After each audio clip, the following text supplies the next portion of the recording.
fine di Venezia e delle città d'arte venete, con i numeri di Confcommercio Veneto per nulla rassicuranti. Nel capoluogo lagunare persi più di 15.000 posti di lavoro.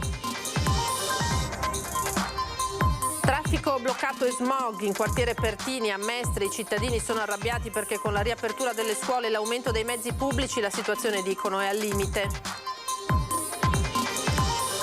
I carabinieri di Mestre hanno denunciato una donna e un uomo, ex guardia giurata ora in Tunisia, che avrebbe chiesto a lei di conservargli una pistola.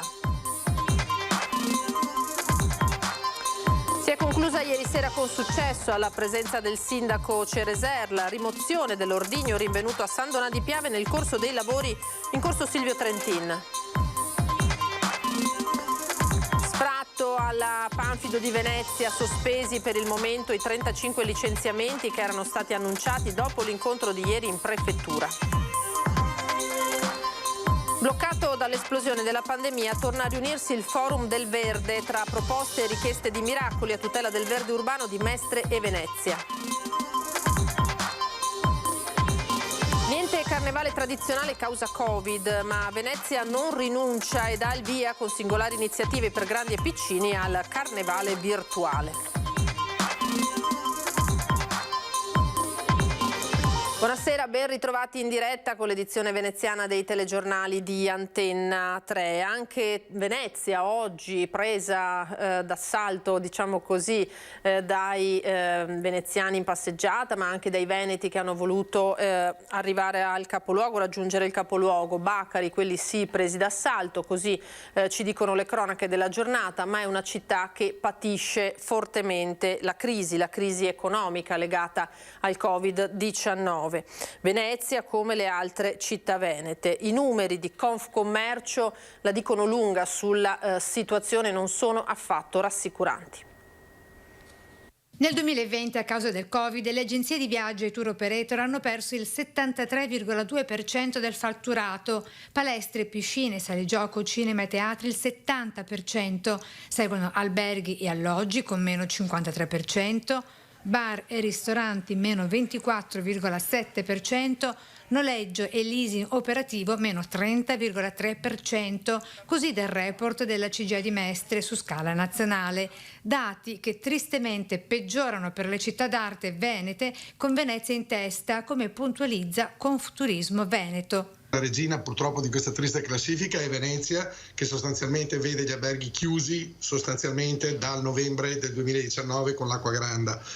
E su questa si è innescata la crisi Covid, per cui Venezia è la bellezza di un anno e 4 mesi che non lavora. Le città noi stimiamo che siano in calo intorno al 90%, quindi un 90% di meno. Questo porta il dato della CGIA, che è perfetto per quel che riguarda il panorama nazionale, a essere addirittura peggiorativo nel Veneto. L'ulteriore cosa peggiorativa del Veneto è il peso specifico del turismo all'interno del PIL regionale. Purtroppo il Veneto in questa classifica non sia almeno 50, ma minimo meno 60%, volendola vedere con un minimo di bonomia. Con la CGIA che specifica le prime cose da fare dall'auspicato nuovo governo Draghi. Sarà necessario riorganizzare il piano vaccinale, renderlo più efficace, più efficiente, affinché possiamo raggiungere quanto prima l'immunità di gregge, lasciandoci così alle spalle le limitazioni alla mobilità, le restrizioni e il lockdown che abbiamo subito in questo ultimo anno. Da Venezia a Mestre, dove c'è un problema di traffico bloccato e anche di smog. Siamo in quartiere Pertini. I cittadini sono arrabbiati perché con la riapertura delle scuole e l'aumento dei mezzi pubblici in circolazione la situazione, dicono, è al limite. Io dovrei uscire di casa e questa è la situazione che se qua da altri, eri qua. Tutti fermi, questa via Camporese a senso unico. Mi mettisce quasi una roba normale, uno che va via in casa, che già parte da è una cosa indecente. A quasi una settimana dalla riapertura delle scuole, col conseguente aumento dei mezzi di trasporto pubblico per non creare assembramenti di studenti, ecco che cosa accade in determinate zone di Mestre, minuziosamente documentato dai nostri telespettatori e residenti della zona. Qua siamo in via Enrico Pertini, ecco qua la situazione, doppia corsia, fermi qua, gente che non può più andare avanti e indietro, tutto a senso unico. Una cosa pazzesca qua, ragazzi. Guarda qua, bloccata la rotondina alle persone che devono andare a casa. Bloccata la rotondina e un pullman fermo dall'altra parte, una cosa indecente. Vengono concentrati decine e decine di mezzi per la scuola, logicamente, che però intasano un quartiere intero. Non è che dobbiamo salvare la scuola e massacrare 5.000 persone che sono nel quartiere Pertini. Qui dobbiamo trovare un accordo come far funzionare sia gli autobus, ma anche come far respirare la gente del quartiere. Abbiamo decine e decine di autobus sempre accesi in fila davanti alle scuole e che creano indubbiamente un grosso problema di inquinamento. Oltre alla congestione di mezzi, infatti, l'altro grosso problema è lo smog. C'è una puzza di gasolio qua che muori in 2 minuti, entra 30 pullman in 3 secondi ed eccola in strada fermi perché non ci passano in 2. Abbiamo contato 35 autobus, è un'enormità, è un'enormità. Spesso questi autobus sono vuoti, completamente vuoti, alcuni hanno 1 o 2 persone a bordo. Devo bloccare tutta via Camporese, una roba da allucinante.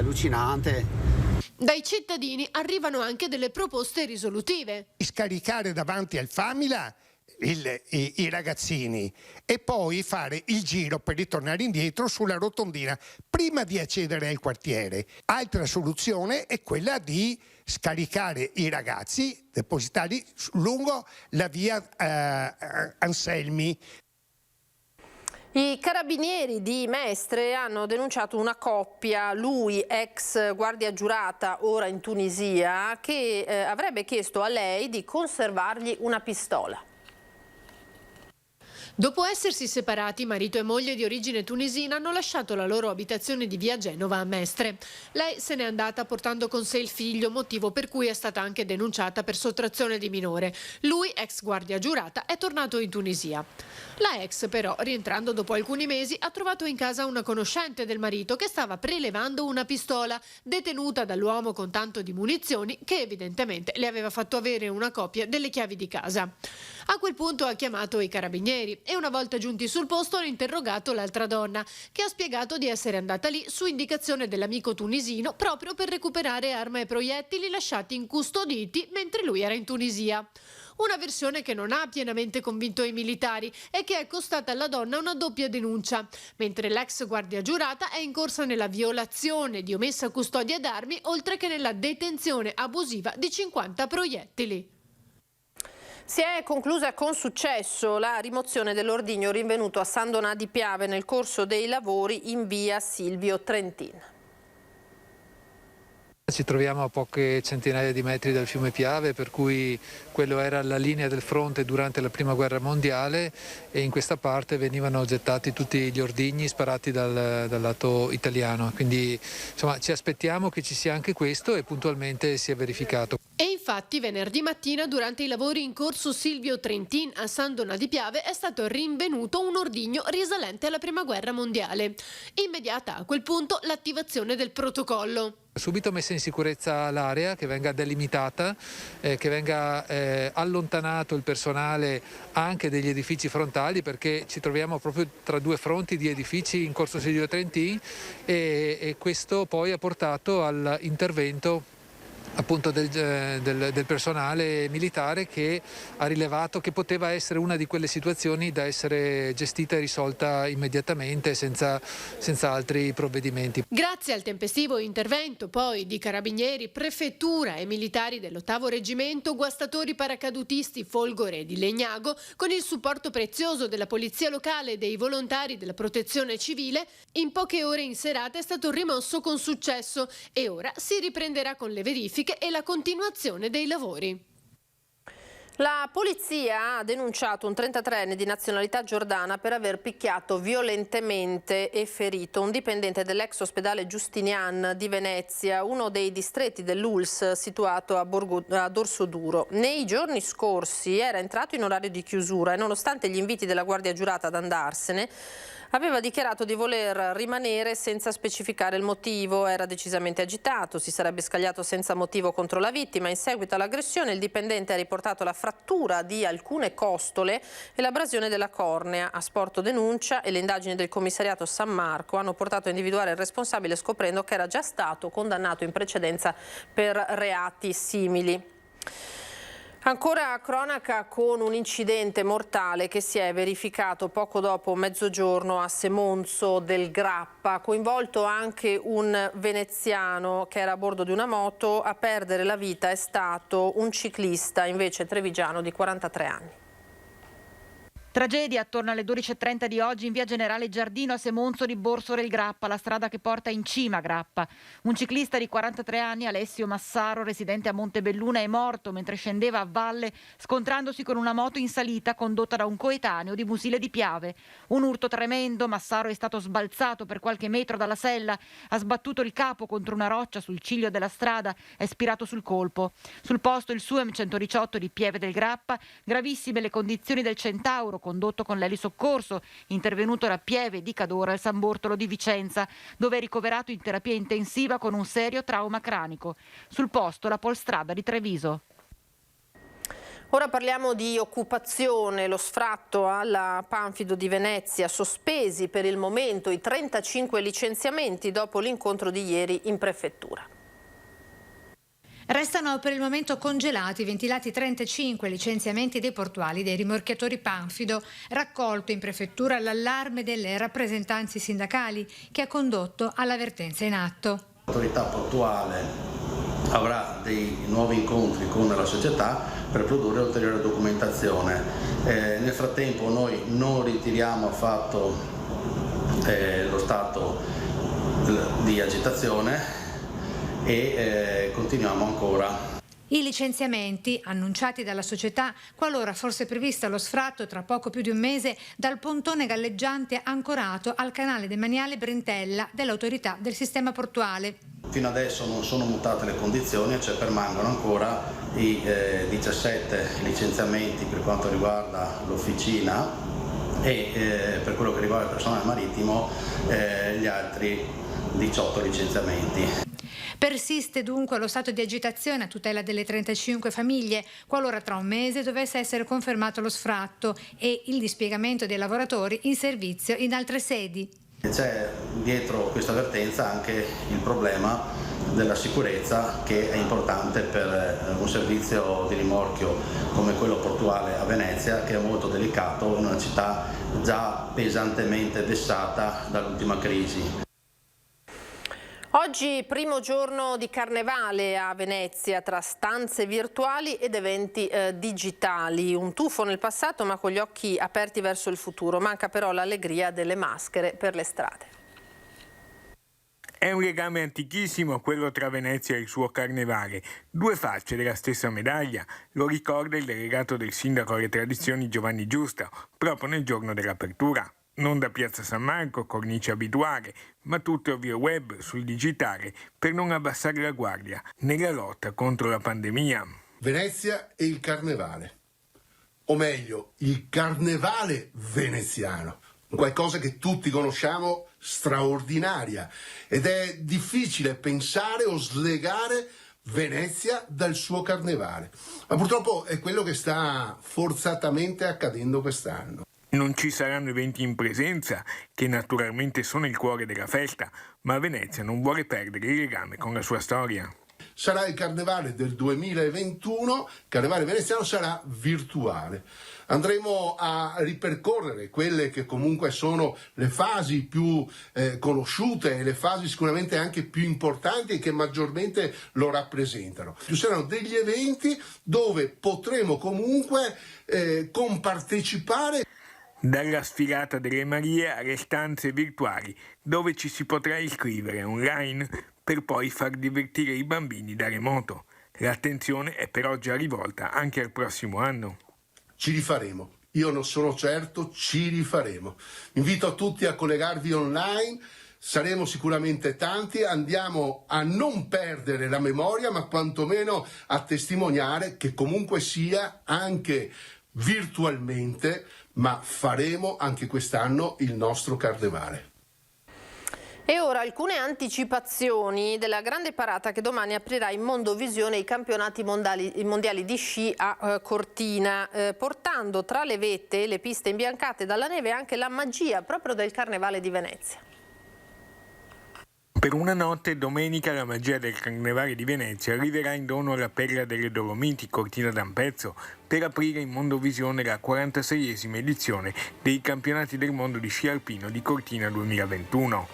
Ad ideare questa grande parata è la stilista veneziana Antonia Sauter, ideatrice di eventi da 1001 notte in laguna, tra i quali il celeberrimo Ballo del Doge, che dal suo celebre atelier in piazza San Marco ha accettato di raccontare per noi con classe e cortesia come sarà questa grande parata mozzafiato, regalandoci anche qualche anticipazione. Per la cerimonia di apertura dei mondiali di sci di Cortina ho ideato una immaginifica parata storico-allegorica per raccontare i 1600 anni di arte e storia che Venezia compirà quest'anno. Sfileranno allegorie e personaggi storici, la Venezia Golden Age, il Doge, la regina di Cipro, Caterina Cornaro, la corte dei dignitari della Serenissima, il mercante e viaggiatore Marco Polo. Ma chi sarà la regina del mare? Avrà il volto della meravigliosa Beatrice Schiaffino ed arriverà in scena in un abito che scultura con tutte le sfumature della laguna, fino a passare il testimone allo spettacolo della Regina delle Dolomiti, che sarà interpretata dalla campionessa olimpionica Tina Mazze. Ecco cos'è il Carnevale di Venezia. Il Carnevale di Venezia è creatività, fantasia ed anche espressione di artigianato veneziano. Maschere, costumi e molto altro. Il Carnevale da sempre è per il mondo un'esplosione di vitalità, un inno alla gioia, alla condivisione, e vuole essere sul palco di Cortina un messaggio di festosa speranza. Finalmente torna a riunirsi il Forum del Verde tra proposte e richieste di miracoli a tutela del verde urbano di Mestre e Venezia. Ritorna a Mestre il Forum per il Verde su autoconvocazione delle associazioni Mestre Mia, Alberi a Venezia e Amico Albero, e a 6 anni di mancata indizione da parte dell'amministrazione Brugnaro. Da quando Brugnaro e il suo assessore De Martini ha detto il forum noi non lo convochiamo, anzi a me ha detto non esiste, invece c'è nello statuto. Poi ha detto non si è mai riunito, invece con le precedenti giunte si è riunito in media ogni 2 mesi, si era al centro civico di Via Sernaglia di solito, con l'assessore o comunque con l'ufficio del Verde. L'incontro, non a caso, si terrà all'aperto, proprio in un angolo di Mestre sopravvissute ai palazzoni che lo circondano, qui nella zona di Altobello.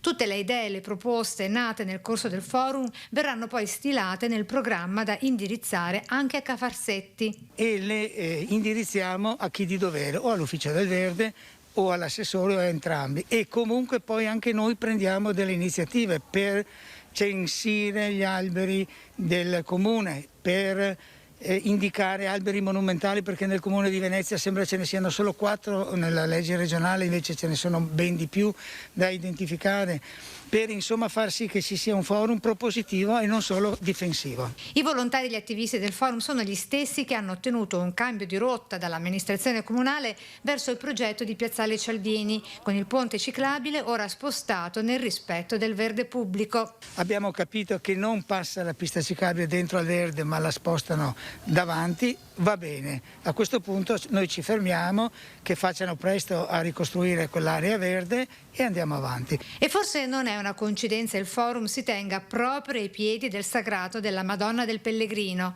I miracoli sono sempre in attesa. Ci ricordiamo di quando siamo andati davanti alla Madonna della Salute per impedire lo sfascio dell'Expo 2000 e la Madonna della Salute ci ha fatto la grazia. Cambiamo tema. 7 film italiani della Mostra del Cinema 2020 compongono il programma della 9ª edizione della rassegna organizzata dalla Biennale di Venezia, in corso proprio in questi giorni nella capitale della Corea del Sud. Il commento del direttore Alberto Barbera. La Mostra del Cinema 2020, unico grande evento italiano in presenza di richiamo internazionale in tempo di pandemia, non si ferma. 7 film italiani della Mostra di Venezia sono sbarcati in questi giorni in Corea del Sud per partecipare alla 9ª edizione della rassegna Venice in Seoul, organizzata dalla Biennale di Venezia in collaborazione con l'Istituto Italiano di Cultura di Seoul. È giunta la 9ª edizione, la prima fu inaugurata nel 2012 con la proiezione di Pietà, il film di Kim Ki-duk che vinse l'One d'Oro alla mostra di quell'anno, e purtroppo quest'anno invece dobbiamo rimpiangere la scomparsa di questo grande regista, grande talento che proprio a Venezia aveva visto il lancio della sua carriera internazionale. Quest'anno il ritorno in Corea è importante anche in vista della prossima edizione 2021 della Mostra di Venezia, visto l'annuncio che il presidente di giuria sarà proprio un grande regista coreano, come ricorda Barbera. Il prossimo presidente della Mostra del Cinema sarà Bong Joon-ho, quindi in qualche modo è significativo che la circolazione internazionale nelle principali capitali del mondo dei film italiani di Venezia parta proprio dalla Sud Corea. Il direttore della Kermesse cinematografica ricorda poi con parole molto belle la grande regista italiana Cecilia Mangini, recentemente scomparsa.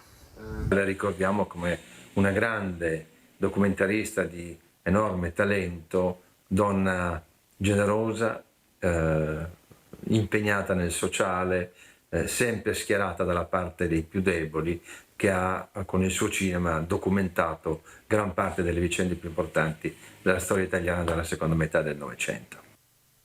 Tra le attività colpite dalla crisi legata alla pandemia anche i parchi zoologici come il Tropicarium di Jesolo. Qui la responsabile e i suoi collaboratori hanno continuato a lavorare nonostante la chiusura, mettendo soldi propri per la sopravvivenza degli animali ospitati. Ci siamo sentiti un po' abbandonati, questo è vero, un po' da tutti. Diciamo che quelle persone che ci sono state molto vicine sono sicuramente gli operatori, i miei collaboratori che lavorano sempre con me per accudire e per tenere bene questi animali.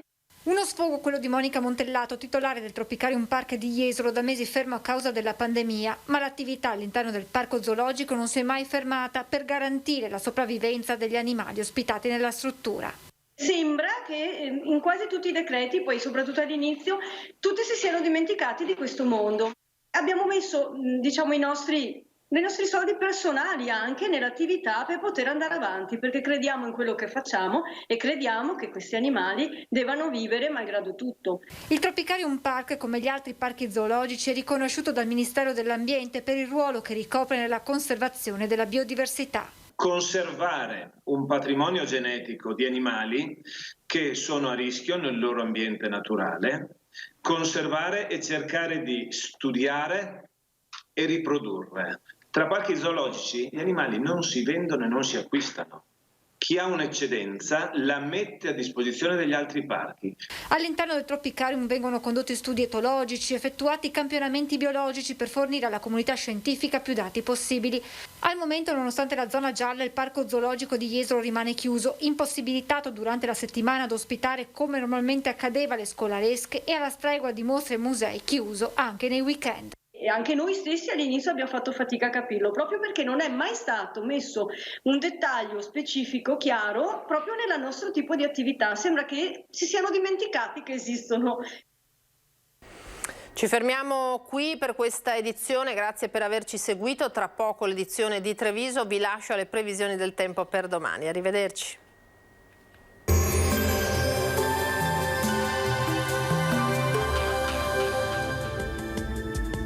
Benvenuti al meteo. L'anticiclone cede il passo ad una perturbazione atlantica, la quale determinerà condizioni di forte maltempo sul nostro territorio. Vediamo la situazione nel dettaglio. Sul Veneto la grafica di domenica 7 febbraio ci mostra un tempo spiccatamente instabile, il cielo sarà molto nuvoloso con precipitazioni diffuse un po' su tutti i settori sin dal mattino e localmente potranno risultare anche di moderata intensità. Con il passare delle ore piogge più intermittenti, ma il contesto sarà sempre quello di una accentuata variabilità. Temperature stazionarie, minime tra 5 e 8 gradi, valori massimi compresi invece tra gli 8 e i 12 gradi all'incirca. Stesso scenario se ci spostiamo poi sul Friuli Venezia e Giulia, anche qui piogge un po' dappertutto e per tutto l'arco della giornata.